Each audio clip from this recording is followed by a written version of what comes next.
పెళ్ళైనా పండగైనా వేడుక ఏదైనా పట్టుచీరల ప్రత్యేక వేదిక వారాహి సిల్క్స్.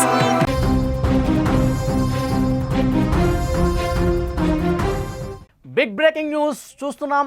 అహ్మదాబాద్ విమాన ప్రమాదం పెను విషాదాన్ని నింపింది. ఎటు చూసినా అక్కడ శవాలే కనిపిస్తున్నాయి. దెబ్బతిన్న బిల్డింగ్లు, కాలిపోయిన కార్లు, బైకులు కనిపిస్తున్నాయి. అహ్మదాబాద్ విమాన ప్రమాదం తర్వాత అక్కడ పరిస్థితి పూర్తిగా ఒక భయానకాన్ని తలపించే విధంగా ఉంది. 265కి మృతుల సంఖ్య చేరింది. ఇంకా ఈ సంఖ్య పెరిగే అవకాశం కనిపిస్తుంది. విమానంలో ప్రయాణించిన వారితో పాటు మెడికో కాలేజీలోని డాక్టర్లు, మెడికోలు దాదాపుగా 20 మందికి పైగా చనిపోయినట్టుగా తెలుస్తోంది. ప్రమాద ధాటికి మృతదేహాలు పూర్తిగా కాలిపోయి గుర్తుపట్టలేని స్థితిలో ఉండటంతో DNA ద్వారా మృతదేహాలను గుర్తించి బంధువులకు అప్పగించేందుకు అధికారులు పూర్తిగా అక్కడ శ్రమిస్తూ ఉన్నారు. సహాయక చర్యలు కొనసాగుతున్నాయి. అక్కడి నుంచి తాజా సమాచారం తెలుసుకుందాం. అహ్మదాబాద్లో ఎక్కడైతే విమాన ప్రమాదం జరిగిందో అక్కడి నుంచి, ఆ సంఘటన స్థలం నుంచి మరింత ఇన్ఫర్మేషన్ అందించడానికి లైవ్ లో సిద్ధంగా ఉన్నారు మా ప్రతినిధి హర్షిని. ఏంటి అక్కడి నుంచి సమాచారం? పూర్తిగా అధికారులు అక్కడ పర్యవేక్షిస్తున్నారు, సహాయక చర్యలు కొనసాగుతున్నాయి. మృతదేహాలు అన్నీ కూడా పూర్తిగా ఆసుపత్రికి తరలించిన పరిస్థితి ఉందా? అక్కడ ఏం జరుగుతోంది ప్రజెంట్?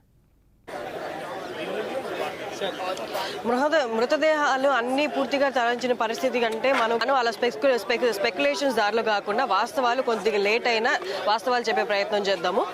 మీరు అడిగిన ప్రశ్నకి మృతదేహాలు యాక్చువల్లీ మనకు కనిపిస్తున్నవి, ఇంతకుముందు మీరు ఫుటేజ్ కూడా చూడగలిగితే 4 అయితే కనిపిస్తున్నాయి. చాలా గుర్తుపట్టలేని పరిస్థితుల్లో ముద్ద అయిపోయినవి కొన్ని.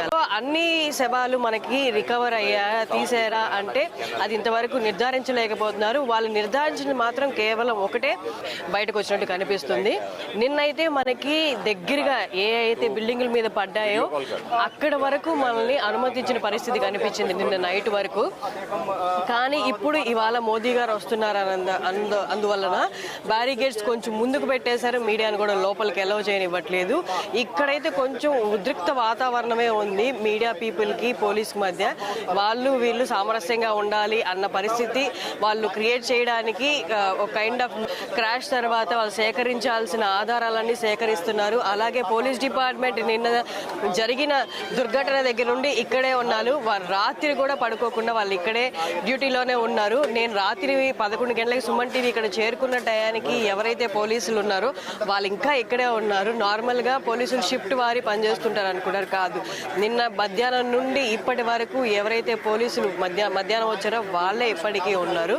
ఇంకొకటి, నేను మాట్లాడుతున్నప్పుడు మీకు క్లియర్ గా అసలు ఎలా జరిగింది 2-3 మినిట్స్ లోనే మీరు ఫ్లైట్ వెళ్లే మార్గం మీకు చూపిస్తాను. కరెక్ట్ గా నేను ఎక్కడైతే నిల్చున్నానో ఇదే మార్గంలో ఫ్లైట్స్ వెళ్తాయి అన్నమాట. సో ఇదే మార్గంలో వెళ్తాయి. మనకి ఆ ఫ్లైట్ ఏదైతే కూలిపోయిందో Boeing Dreamliner 787 Dreamliner ఏదైతే కూలిపోయిందో అది పరిపూర్ణంగా కూడా టేక్ ఆఫ్ అవ్వలేదు. మన విజువల్స్ లో చూపిస్తున్నట్టు పరిపూర్ణంగా టేక్ ఆఫ్ అయితే జస్ట్ టేక్ ఆఫ్ అయిన 30 సెకండ్స్ కే పైలట్ కి తెలిసిపోయింది అవుట్ ఆఫ్ కంట్రోల్ ఉంది అని. అందుకే వాళ్ళు మేడే సిగ్నల్స్ పంపించారు. ఫ్లైట్ ఆ కంట్రోల్ తప్పిపోయింది, నేను చేతులు ఎత్తేస్తున్నాను, నేనేమి చేయలేను. వెంటనే వీళ్ళు 40th సెకండ్ లోనో వాళ్ళకి రెస్పాండ్ అవ్వడానికి ట్రై చేస్తే అప్పటికే ఎలాంటి సిగ్నల్ బోయింగ్ నుండి వాళ్ళకి అందలేదు. సో ఇది జరిగింది.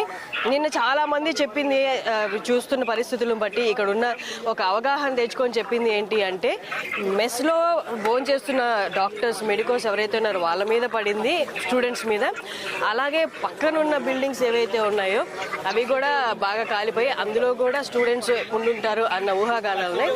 కానీ ఇప్పుడు మనం ఇక్కడ సేకరించిన ఇన్ఫర్మేషన్ ని బట్టి ఆ పక్కన కాలిపోయిన బిల్డింగ్స్ ఉన్నాయి కదా, మెస్ లో పిల్లల మీద పడిందే కాకుండా పక్కన కాలిపోయిన బిల్డింగ్స్ లో కూడా తీవ్ర నష్టం జరిగింది. ఎలా అంటే ఆ పక్కనున్నవి హాస్టల్ కాదు, చేస్తున్న సూపర్ స్పెషాలిటీ డాక్టర్లు. ఒకసారి ఆలోచించండి, ఆల్రెడీ ప్రాక్టీస్ చేస్తున్న డాక్టర్లు, ఎన్నో వేల మంది ప్రాణాలు కాపాడాల్సిన డాక్టర్ల క్వార్టర్స్ అది. ఓన్లీ డాక్టర్సే అక్కడ లేరు, వాళ్ళ ఫ్యామిలీ మెంబర్స్ ఉన్నారు. సో నైట్ డాక్టర్స్ లేదా నేను సివిల్ హాస్పిటల్ దగ్గరికి వెళ్ళినప్పుడు అక్కడ సేకరించిన ఇన్ఫర్మేషన్ ప్రకారం 60 నుండి 70 మంది, అంటే డాక్టర్స్ ఫ్యామిలీస్, వాళ్ళతో ఉన్న మెయిడ్లు, వీరందరూ కలిపి 60 నుండి 70 వరకు, చాలా 60 నుండి 70 మంది వరకు గాయాలు పడిన వాళ్ళు ఉన్నారు. అందులో చనిపోయిన వాళ్ళు కూడా ఉన్నారు. వాళ్ళు అఫీషియల్ గా ఇంకా రిలీజ్ చేయలేదు కాబట్టి ఇన్ఫర్మేషన్ ప్రకారం మేడం ఖచ్చితంగా 50 to 60 మెంబర్స్ ఇంక్లూడింగ్ డాక్టర్స్. ఆ పక్కన ఉన్నాయి కదా అవన్నీ క్వార్టర్స్ అన్నమాట, నల్లగా మారిపోయి ఉన్నాయి చూడండి. హర్షిని, మళ్ళొకసారి మిమ్మల్ని కాంటాక్ట్ చేసే ప్రయత్నం చేస్తాం. కొంత సాంకేతిక సమస్య ఉంది, సిగ్నల్ ఇష్యూ ఉంది. మళ్ళొకసారి మీతో నేను మాట్లాడతాను. అది ప్రస్తుతం హర్షిని చెప్తా ఉన్నారు ఆ సంఘటన స్థలంలో ప్రస్తుత పరిస్థితి, అలాగే ఎప్పుడైతే ఈ ప్రమాదం జరిగిందో ప్రమాదం తర్వాత ఉన్నటువంటి పరిస్థితిని కూడా పూర్తిగా ఎక్స్ప్లెయిన్ చేసే ప్రయత్నం చేస్తున్నారు. అక్కడ మెడికోస్ ఉన్నారు, వాళ్ళకి ఫ్యామిలీస్ ఉన్నారు, హాస్టల్లో భోజనం చేస్తున్నటువంటి క్రమంలో లంచ్ టైంలో ఈ క్రాష్ అవటం వల్ల పెద్ద ప్రమాదం జరిగింది. వాళ్ళు 60 నుంచి 70 మంది వరకు ఉన్నారు. ఎందుకంటే ఈ విమానంలో 240 మంది వరకు ఉంటే ఇక్కడ 60 మంది వరకు ఈ బిల్డింగ్లో ఉన్న పరిస్థితి. సో అందరూ కూడా తీవ్రంగా గాయాల పాలయ్యారు, చాలామంది చనిపోయారు. ఇప్పటి వరకు వస్తున్నటువంటి లెక్క 270 మృతదేహాలు చనిపోయినట్టుగా వాళ్ళకి గుర్తించినట్టుగా తెలుస్తుంది. ఇంకా మృతుల సంఖ్య పెరిగే పరిస్థితి కనిపిస్తుంది. ప్రస్తుతం DNA టెస్ట్ కూడా చేస్తూ ఉన్నారు, ఎందుకంటే కుటుంబ సభ్యులకు అప్పగించే ప్రక్రియ చాలా వేగంగా జరుగుతోంది. ఈరోజు ప్రధాని నరేంద్ర మోదీ కూడా సంఘటనా స్థలానికి వచ్చి పరిస్థితిని పూర్తిగా పరిశీలిస్తూ ఉన్నారు, సమీక్ష చేసే అవకాశం కనిపిస్తోంది. సో దర్యాప్తు అయితే నిష్పక్షపాతంగా జరిపిస్తామని చెప్తా ఉన్నారు. దీని వెనకాల రీజన్ ఏంటి, కారణం ఏం కనిపిస్తోంది? ఇంత పెద్ద పెను విషాదానికి దారితీసినటువంటి ఈ ప్లేన్ క్రాష్ అవడానికి సాంకేతిక సమస్య కారణమా, లేకపోతే దీనికి కారణం వేరే ఉందా? ఇవన్నీ కూడా నిగ్గు తేల్చాల్సినటువంటి విషయం కనిపిస్తోంది. ఎందుకంటే పైలట్ కూడా చాలా సీనియర్ పైలట్, 8,000 కిలోమీటర్లకు పైగా నడిపినటువంటి అనుభవం, గంటలు నడిపినటువంటి అనుభవం ఉంది. సో డెఫినెట్గా ఇవన్నీ కూడా పరిశీలిస్తూ ఉన్నారు.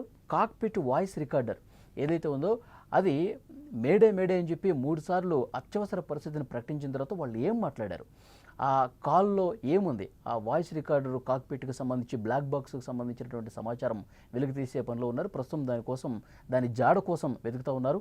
అక్కడ అత్యవసర పరిస్థితి ప్రకటించారు, ఎందుకంటే ఎవరూ కూడా అక్కడికి రాకుండా, ఎందుకంటే ఇంకా చాలా వేడి వాతావరణం కనిపిస్తుంది. ఎక్కడైతే విమానం క్రాష్ అయిందో వేడి వాతావరణం ఇంకా ఉంది, చెట్లన్నీ కూడా పూర్తిగా కాలిపోయి మంటలు ఇంకా ఆరనటువంటి పరిస్థితి ఉంది. సో డెఫినెట్గా ప్రస్తుతం అధికారులు ఒకవైపు దర్యాప్తు చేస్తున్నారు, మరోవైపు దొరికినటువంటి మృతదేహాలన్నింటినీ కూడా ఆసుపత్రికి తీసుకెళ్లి ప్రస్తుతం DNA టెస్టులు చేస్తున్నటువంటి పరిస్థితి ఉంది. కుటుంబ సభ్యులు ఆర్తనాదాలతో, ఒక విషాద వర్ణాలతో అక్కడ పరిస్థితి ఎంత దారుణంగా ఉందంటే చెప్పటం వీలు కావట్లేదు. కుటుంబ సభ్యుల రోదనలు మిన్నెట్టుతున్న పరిస్థితి. ఎక్కడ చూసినా శవాలే కనిపిస్తున్నాయి, దెబ్బతిన్న బిల్డింగ్లు, కాలిపోయిన కార్లు, బైకులు. గుజరాత్ విమాన ప్రమాదం తర్వాత అక్కడ పరిస్థితి మనం చూస్తూ ఉన్నాం. ఇప్పటికే 265కు పైగా మృతుల సంఖ్య ఉంది, ఇంకా మృతుల సంఖ్య పెరిగే పరిస్థితి కనిపిస్తుంది. విమానంలో ప్రయాణించిన వారితో పాటు మెడికో కాలేజీలోని డాక్టర్లు, మెడికోలు దాదాపుగా 60 నుంచి 70 మంది వరకు ఉన్నారు. సో వాళ్ళ సంఖ్య ఎంత, వాళ్ళు ఎంతమంది చనిపోయారు అనేది కూడా ఇవాళ బయటకు వచ్చే అవకాశం ఉంది. ఈ ప్రమాదం ధాటికి మృతదేహాలు పూర్తిగా కాలిపోయి గుర్తుపట్టలేని స్థితిలో ఉండటంతో DNA ద్వారా మృతదేహాలు గుర్తించి బంధువులకు అప్పగించే ప్రయత్నాలు ముమ్మరంగా జరుగుతోంది.